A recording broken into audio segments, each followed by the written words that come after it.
जे काही हवंय ते झी5 ऍप वर पहा. झी5 ऍप डाउनलोड करा आणि फ्री मध्ये पहा केव्हाही कुठेही. का बाई कोण माणूस आहे सारखं सारखं तुला फोन करत असते बरं. राधिका, अगं तुझ्या ऑफिस मधला कोणी मुद्दाम धमकीचा फोन करत नसेल ना?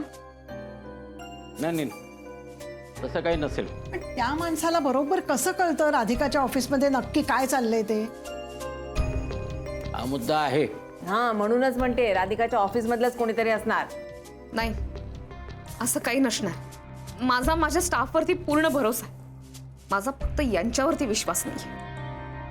हे ज्या पद्धतीने इथे राहायला आले, ती शन्या आली, मला तर असं वाटतं की हे सगळं हेच करतात. गुरुनाथ 100% तो सुधारलेला नाहीये. नाही पण गुरुनाथच हे सगळं करतोय याबद्दलचा काही पुरावाच नाही आपल्याकडे. पुरावा कायला पाहिजे ना नाजी. हे आतापर्यंत एवढे सगळे दिवे लावलेले आहेत ना, ते पुरावे काही कमी आहेत का? राधिका मलाही वाटते तोच करत असेल, पहा बरं. आणि त्याला साथ असेल त्या भैताडीची. मला या सगळ्याचा शोध घेतलाच पाहिजे. मी आहे ना सोबत, तुझ्या काळजी नको करूस. हो अगं, आम्ही सगळे आहोत तुझ्या बरोबर. हो हो, नक्की करू तुला मदत. मला यांच्या विरुद्ध पुरावे गोळा करावेच लागतील. राधिका राधिका त्या गुरुनाथ आणि शनयाला असा धडा शिकवलाय की नाही. मारे मला नियम आणि कायदे कानून समजावून सांगत होती. बोलतीच बंद करून टाकली तिची. आता दोघंही जातात की नाही बघ. पण काय झालंय? नाही पण आता परत काय झालं? काय आहे ना, नाक दाबलं की तोंड उघडतं. म्हणजे म्हणजे काय, त्यांना सोसायटीतल्या सगळ्या सुविधा बंद करून टाकल्या. दूध पण त्यांना मिळून दिलं नाही. आणि चौकीदाराला सांगितलं यांना मदत करायची नाही.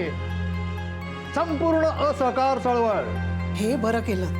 हो, आणि त्या बकुळा मावशींना पण सांगितलं, सोसायटीमध्ये ज्या ज्या बायका काम करतात त्यांना सांगायचं की हिच्याकडे काम करायचं नाही.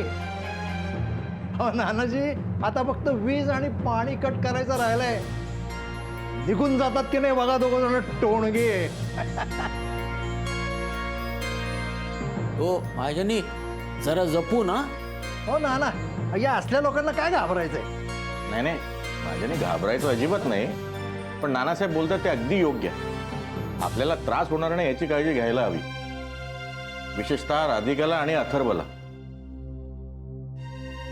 हे इथे का आलेत काही कळत नाही.